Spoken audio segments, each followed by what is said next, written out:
강약 약강인 윤석열의 본질. 이거를 한동훈이 명확하게 알게 됐다. 이 표현을 쓰더라고.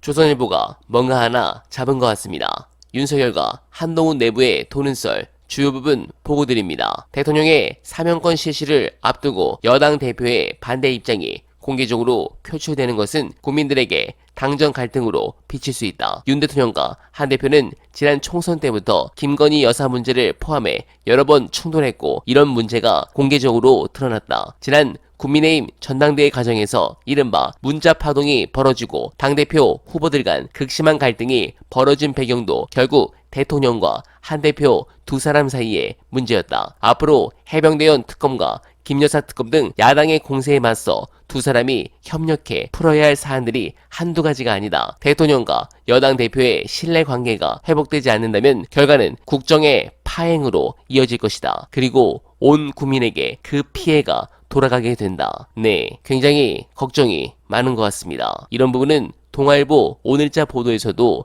느낄 수 있습니다. 해당 보도에서 대통령실 고위 관계자는 윤 대통령이 2022년 12월에 김 전 지사 사면을 결정할 때 복권까지도 전제했던 것이라며 대통령이 결정한 고유 권한에 대해 여당 대표가 왜 흔드나 왈가왈부한다는 게 이상하다고 설명했습니다. 한편 친윤 진영에서는 한 대표를 향한 날선 반응이 확산됐습니다. 또한 취준계 핵심 의원도 통화에서 정작 기분 나빠할 사람은 이 전 대표인데 그 와중에 자신이 영수회담에서 제안했다고 내세운다며 한 대표가 이 전 대표에 비해 정치력이 한참 낮은 하수임을 증명하는 식이라고 비판했습니다. 네, 이번 주 안으로 뭔가 잼나는 일이 터질 것 같은데 그러나 끝이 아닙니다. 윤석열은 더 큰 문제가 곧 터집니다. 제 생각에 이 부분으로 지지율이 많이 빠질 것 같습니다. 중요한 영상 보시고 이어가 보겠습니다.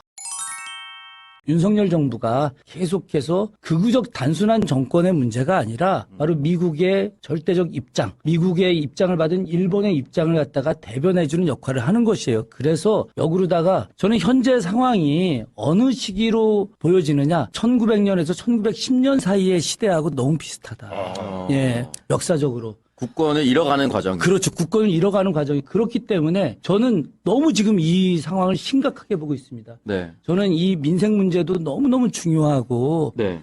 또 윤석열 정부를 이렇게 빨리 끌어내리는 것도 중요한데 더 이상 이 윤석열 정부가 계속해서 나라를 거의 팔아먹는 수준이에요. 그렇죠. 이게 지금 네네. 이 수준으로 가지 않게 막는 것들 이것이 너무 중요하기 때문에 제가 사실 다른 것보다 지금 이거에 지금 전념하고 있어요. 결국은 일본에서 교육받고 온 수많은 사람들이 지금 우리나라 정치, 경제, 사회, 문화의 주류가 돼버린 거예요.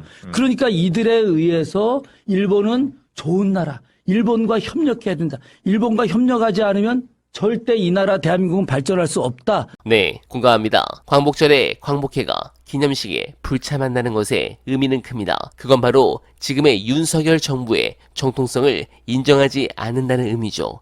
즉 현재 한국을 점령하고 있는 건 전통성 없는 괴뢰 정부라는 의미와 같습니다. 8월 15일 이후에는 윤석열 정부는 더 이상 대한민국의 정부가 아닌 게 됩니다. 듣자 하니 이준석 개혁신당은 윤석열 정부의 매국 기념식에 참여한다는데 이걸 두고두고 씹어줘야 할 일입니다. 지들도 결국 매국 괴뢰 정권에 협력한 자들이구나, 이중대구나 하는 부분을 지적해야 합니다. 계속해서 해당 부분 제대로 보고 드릴 것을 약속드리며 어나바는 오늘도 최선을 다하겠습니다. 여러분 고맙습니다.